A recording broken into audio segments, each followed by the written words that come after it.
Hey there, campers. So I've been doing this video thing for, I don't know, a couple of weeks now.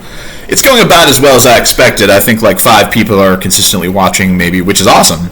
I'm very bad with tech, so I don't know how to edit this stuff properly. I'm aware that Instagram makes my head look very large. I don't know what to do about that, and if you tell me what to do about it, chances are I won't understand what you're saying.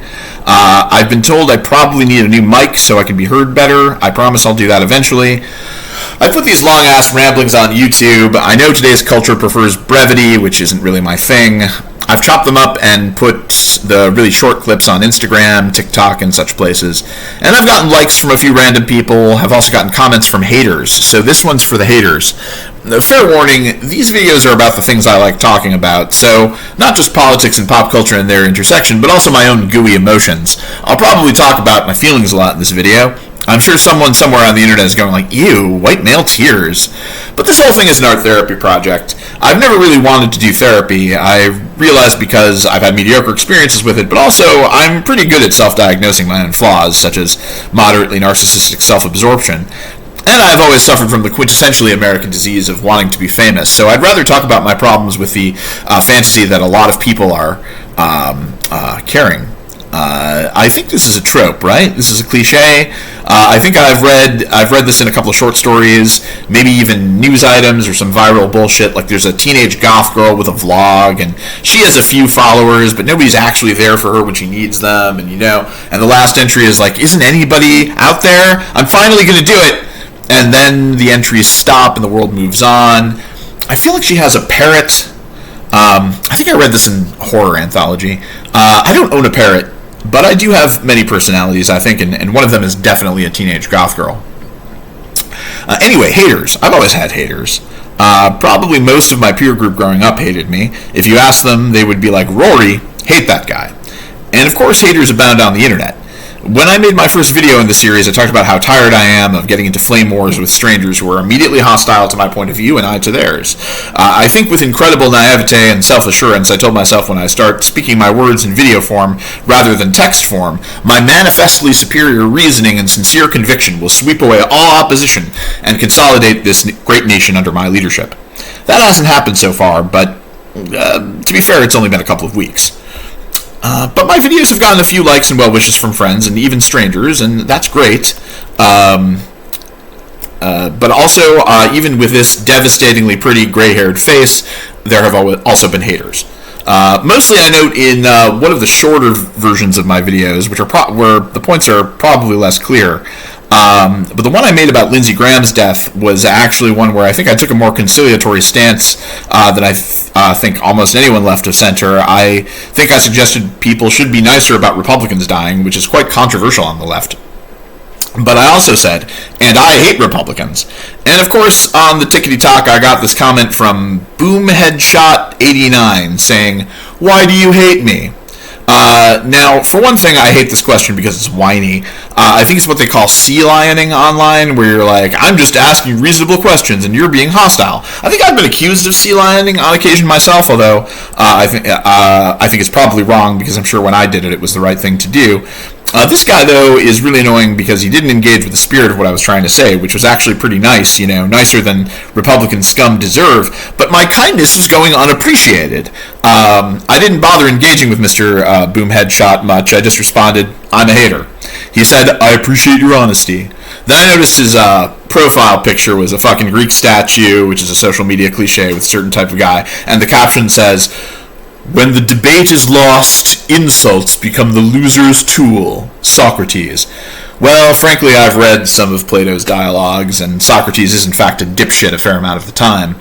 Moving on, of course, most of the hate I have attracted is when I had the temerity not to hate the recent Supergirl movie, even though I also didn't love it. But even saying anything nice about it will definitely attract the worst elements. An individual calling himself Skunk Waffle Van Dam commented, so what you were trying to say is that you are flaming gay? This is the caliber of my haters. So I asked, are you flirting with me? A second individual, calling himself Infernus, stepped in saying, wouldn't you like that, weather boy? To which I replied that I would be indifferent. I was curious what the hell weather boy meant. I googled it, and it's actually pretty funny. This guy completely butchered it, but look it up yourself. Anyway, someone else called me gay. Seriously, it's basically just grade school in the 80s all over again. Another notable hater was on YouTube itself. His name was Drunvert. His YouTube channel appears to be devoted mostly to cars and horses, which I think are great. I'm a huge fan of transportation. But Drunvert commented on the Supergirl review saying, LOL, LOL, LOL, have you ever read a book?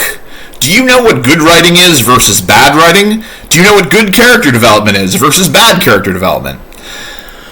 Now, putting aside the fact that I am a playwright and screenwriter whose works have been produced and published multiple times, won the occasional contest, etc., I probably know at least the basics of character development. That video discusses both the graphic novel the Supergirl movie is based on, as well as the prose novel True Grit by Charles Portis, which the graphic novel itself is based on and which I have read. And I pointed that out. The guy responded, I said read a book, not read a comic book. Actual literature, something with actual character development, not a fucking comic book.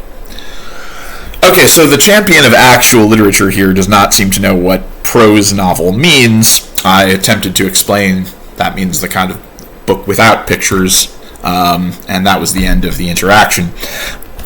But seriously, dear viewer, do I come off as a fellow who doesn't read books?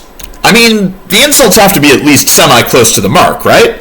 My appearance offers you plenty of low-hanging fruit, dear haters. You can call me old, you can call me fat, you can call me poorly dressed, but illiterate? Really? But if their attacks are so self-evidently absurd, why do I let the haters get to me at all? The truth is I am pretty insecure about my intelligence. My self-esteem is really tied to the idea that I'm pretty smart. It's pretty much all I have going for me. And life has put that idea to the test. The truth that I fear is that I fear that I'm not actually particularly smart, and that tends to send me down a rabbit hole of self-loathing. I was always a good reader, but not good at math, and quantitative reasoning is kind of a big part of intelligence if we're being real. In my life, I've met a lot of people who are a lot smarter than me, and I think I realized the best thing to do was to learn from them, even if my first instinct is to be arrogant and think that I know everything. Yeah, again, fuck you, Socrates. There's a certain archetype in American culture of the drunk, racist, loser uncle. I had one of those. My family was pretty cool overall, but apparently every family needs one of those. He belittled me a lot when I was growing up for reading comics past a certain age, or watching TV, liking movies. He, of course, devoted half of his waking life to watching every single sporting event, while screaming racial slurs at the screen and gambling all his meager wages away. But that didn't count as watching TV, I guess. I watched fiction on TV and I read comic books, and to him that made me mentally deficient. The fact that I was also conversant in Shakespeare and most classics of Anglo-American literature and also history, political science, and was something of a talented writer, none of that has ever mattered. I still think I'm a dumb, worthless kid who can't throw a football, can't solve a quadratic equation, can't succeed in most jobs. And that feeling sucks. So if the trolls and haters want to trigger me, they can do it, if that's something that makes you happy. I don't know if my insecurity is an inherently bad thing, because it also drives me. Everything I've ever accomplished, and it may not be much, but it's basically been to shut the bad voices in my head up.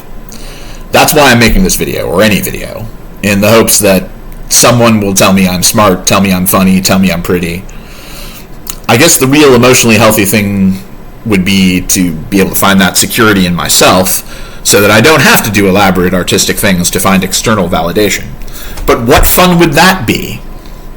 Anyway, keep on hating, haters. You're at least proving to me that somebody out there is listening.